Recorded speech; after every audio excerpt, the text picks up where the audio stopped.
Elo. Od razu przejdźmy do rzeczy. Dum. Każdy tak. Hipsterska metoda jest, czyli kręcenie, boże, bajtlery są. Kręcenie monitora aparatem.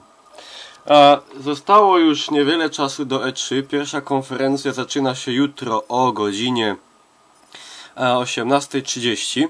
Tak więc ja generalnie, taka inicjatywa, którą też uskuteczniłem rok temu i myślę, że fajny to jest pomysł, że generalnie postreamujemy sobie te konferencje, pogadamy na czacie, podzielimy się przemyśleniami na temat tych szokujących produkcji, co tam pewnie będą zapowiedziane, bo to tak jest przynajmniej, że na E3 przynajmniej raz, dwa razy się człowiek łapie za głowę, bo jednak czymś jest zaskoczony. A live'y te będą właśnie zaczną się o 18:30. Będzie tak, na live'ie będziemy oglądać live'a i dyskutować. Super zabawa. Oferta dla samotnych ludzi, którzy nie mają pieniędzy, żeby pojechać na E3, albo nie chcą oglądać sami. Możemy pooglądać razem. A polajwujemy to na serwisie Hitbox, do którego dałem się przekonać. I kurde, teraz widzę, że ma on definitywnie więcej zalet jak wad w porównaniu do Twitcha.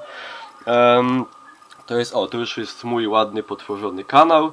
Generalnie link będzie w opisie. Można tak samo followować jak Twitche. W porównaniu do Twitcha mamy, czat. Czat jest prawdopodobnie też lecący na Ircu. Jest wiadomo, wybór kolorków, wszelkich bajerów i tak dalej. Ale w przeciwieństwie do Twitcha nie ma tutaj tego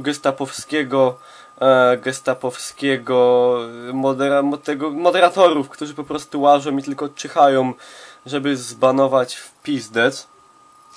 Do tego rzekomo łatwiej jest zdobyć partnera, bo już od około 100 stałych widzów, a nie 500 jak na Twitchu. Do tego mamy takie różne bajery typu, których na Twitchu w sumie może nie, że brakuje, ale na przykład, gdzie to było? Od razu wbudowane social media posty, czy nie trzeba korzystać ze Strawpoola, bo te wszystkie, jak to ładnie powiedzieć, ankiety, powiedzmy, mamy też od razu opcję do giveawayu, gdzie wypisujemy sobie pytania, możliwe odpowiedzi, co jest do wygrania.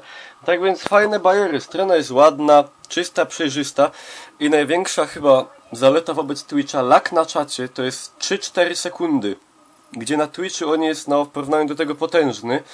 No i jeszcze oprócz tego działa. Jak Twitch ostatnio działa, przynajmniej u mnie tragicznie, dropią klatki, zrywa się połączenie, ludziom się nie wczytuje live, to tutaj to działa bardzo, bardzo fajnie. Nie ma z tym żadnych problemów jakościowo, jest bardzo fajnie, jest archiwum z możliwością edycji wideo. Tak więc ja raczej z Twitcha będę się skłaniał ku temu miejscu, bo wydaje się dużo fajniejsze i przyjaźniejsze.